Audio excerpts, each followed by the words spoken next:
বিসমিল্লাহির রহমানির রহিম। আল্লাহু আকবার। এই আয়াতে কারিমার মধ্যে সারাংশ হলো দাউদ আলাইহিস সালাম সুলাইমান আলাইহিস সালামের আব্বা এবং সুলাইমান নবীর পক্ষ থেকে বিলকিসের কাছে যেই চিঠি পয়গাম দিয়েছেন ওই চিঠির সারাংশ প্রথমের মধ্যে আল্লাহর প্রশংসা। এই চিঠির মধ্যে সর্বপ্রথম লেখা ছিল বিসমিল্লাহ। সুবহানাল্লাহ। বিসমিল্লাহ শরীফের প্রথম অক্ষরটা হলো বা, আর বিসমিল্লাহ শরীফ আল্লাহ রাব্বুল আলামিন কোরআনে পাকের যতগুলো সূরা রয়েছে শুধু একটা সূরা বাদে প্রত্যেকটা সূরার শুরুতে বিসমিল্লাহ বলার জন্য, বরকত হাসিলের জন্য, পড়ার জন্য নির্দেশ দিয়েছেন। বা হরফটি বিসমিল্লাহর প্রথম হরফ।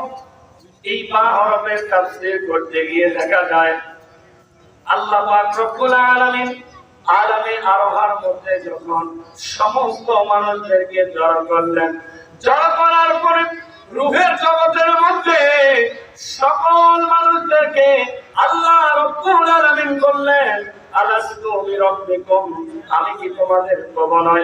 সেদিন আমরা সবাই এক সুরে একাত্তরে বলেছি বালা, আল্লাহ আপনি আমাদের রব, আপনি ছাড়া আর কোনো প্রভু নাই। সুবহানাল্লাহ। এই কারণে আপনারা আমার বিসমিল্লাহ বলেন, খাবার খাওয়া শুরু করতে হবে। নবী পাক সাল্লাল্লাহু আলাইহি ওয়াসাল্লাম বলেন, তোমরা যখন খাবার খাইবা খাবারের এক পাশ দিয়ে বিসমিল্লাহ বলে শুরু করবা। নবী পাক সাল্লাল্লাহু আলাইহি ওয়াসাল্লামের সৎ পুত্র আব্দুল্লাহ ইবনে ওমর রাদিয়াল্লাহু তাআলা আনহু সহ খাবার খেতে বসলেন। খাবার খেতে বসার সময় তিনি বললেন, হ্যাঁ তুমি খাবারের এক পাশ দিয়ে খাবার খাওয়া শুরু করো এবং খাবারের বরকত হাসিলের জন্য বিসমিল্লাহি ওয়া আলা বারাকাতুল্লাহ বলো। যদি তুমি খাবারের শুরুতে বিসমিল্লাহ বলো, এই বরকত যদি তোমার হাসিল হয় তাহলে তোমার খাবারের মধ্যে বরকত হবে। আল্লাহ রাব্বুল আলামিন তোমার জন্য রিজিকের ফয়সালা করে দিবেন।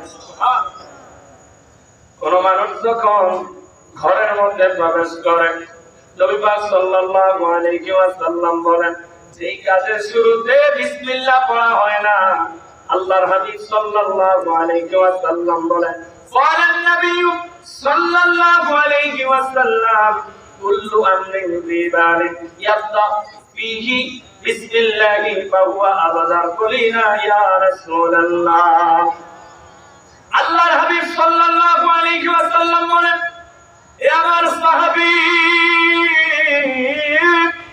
তোমরা শুনে নাও, আমার কোন উম্মত যদি, আল্লাহর কোন বান্দা যদি প্রতিটা কাজের শুরুতে, যেই কাজের শুরুতে, ভালো কাজের শুরুতে যদি বিসমিল্লাহ না পড়ে, ওই কাজটা লেজ কাটার মতো হয়ে যায়, ওই কাজটা অশুভ হয়ে যায়।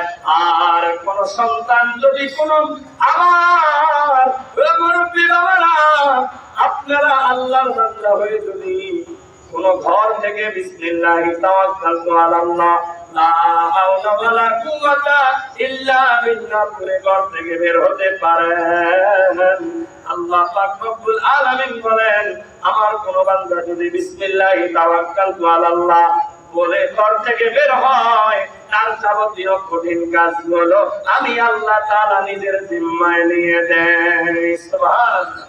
নবীজি ঈমান শুনো তার শান বলেন, নবীজি ঈমান শুনো তার শান, যার জন্য দিওয়ানা হলো, যার জন্য দিওয়ানা হলো রহিমের রহমান, নবীজি ঈমান শুনো তার শান। বলি না আল্লাহু আকবার। আপুজিরা আমার বিসমিল্লাহ শরীফের এত বরকত, বিসমিল্লাহ শরীফ পড়লে কবরের আযাব, সন্তান দুনিয়ার মধ্যে বিসমিল্লাহ পড়ে আর কবরের মধ্যে বাবার কবরে আযাব মাফ হয়ে যায়। সুবহানাল্লাহ। ঈসা নবী সকালবেলা কাজের জন্য বের হলেন। ইতিমধ্যে রাস্তার পাশে দুইটি কবরস্থান দেখলেন, কবরের মধ্যে আযাব চলছে। হঠাৎ থেমে দেখলেন কঠিন আযাব চলছে, আবার নিজের কাজের জন্য চলে গেলেন। বিকেল বেলা এসে দেখলেন কবরের মধ্যে আযাব নাই। আর এলাহি আল্লাহর কাছে প্রশ্ন করলেন, আল্লাহ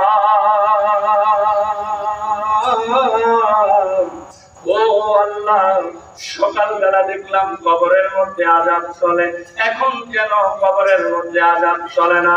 আল্লাহ তাআলার পক্ষ থেকে পয়গাম এসে গেল, হে আমার নবী ঈসা, যেই কবরটার মধ্যে তুমি কবরে আযাব দেখছো, ওই কবরের মধ্যে এখন আযাব না হওয়ার কারণ হলো এই লোকটা যখন দুনিয়ার মধ্যে বেঁচে ছিল, যখন বেঁচে থাকা অবস্থায়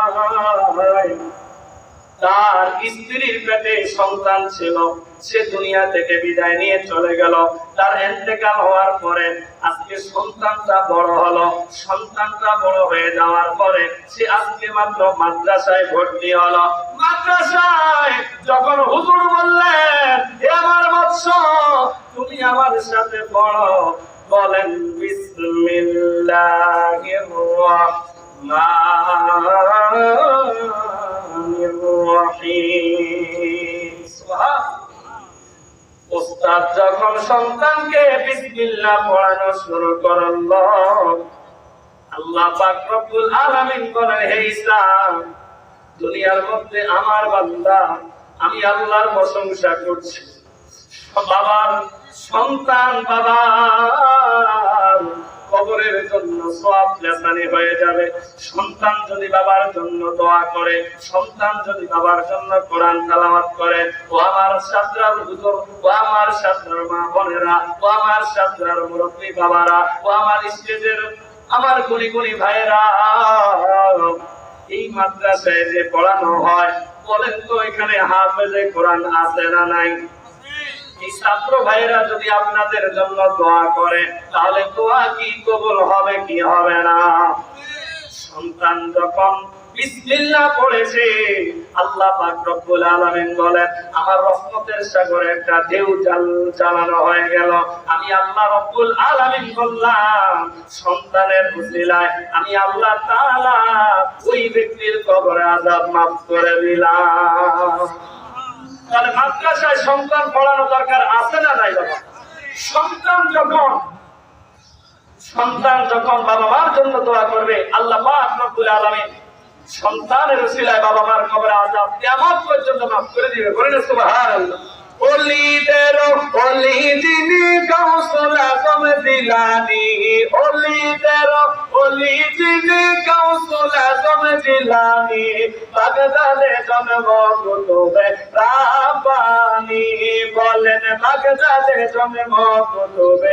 যাদের জবান আছে তারা শুধু পড়বেন, আপনাদের কি জবান আছে? তারা জোরে বলেন, ওলিদের ওলি যিনি গাউসুল আজম জিলানী, ওলিদের গাউসুল আজম জিলানী, বাগদাদে জন্ম কুতুবে রাব্বানী। গাউস বাগদাদে জন্ম কুতুবে রাব্বানী। গাউস বংশ তোমার হাসান হুসাইন, তুমি হইলাম ফাতেমার নয়নের মনি। গাউস বংশ তোমার হাসান হুসাইন, তুমি হইলাম ফাতেমার নয়নের মনি। একবার দিদার দাও গো তুমি লোগো গাউসে সামদানি, একবার দিদার দাও গো তুমি লোগো গাউসে সামদানি।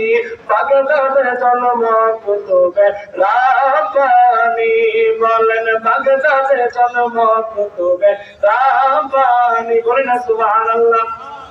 আপুজিরা আমার একেবারে ইতির মধ্যে চলে আসছে, যারা দুনিয়ার মধ্যে বিসমিল্লাহ শরীফ পড়বে। নবী পাক সাল্লাল্লাহু আলাইহি ওয়াসাল্লাম মেরাজে যখন চলে গেলেন, মেরাজে চলে যাওয়ার পরে জিবরাইল আলাইহিস সালাতু ওয়াস সালামকে বললেন, হে ভাই জিবরাইল, চলো না আমরা একটু জান্নাতটা ঘুরে আসি। সুবহানাল্লাহ। জান্নাত দেখার জন্য চলে গেলেন। জান্নাতের মধ্যে দেখলেন চারটা নহর ভেসে আসতেছে। একটা নহর হলো দুধের, একটা নহর হলো মধুর, একটা নহর হলো শরবতের, একটা নহর হলো পানির। এই চারটি নহর যখন ভেসে আসতেছে, জিবরাইলকে বললেন, হে জিবরাইল,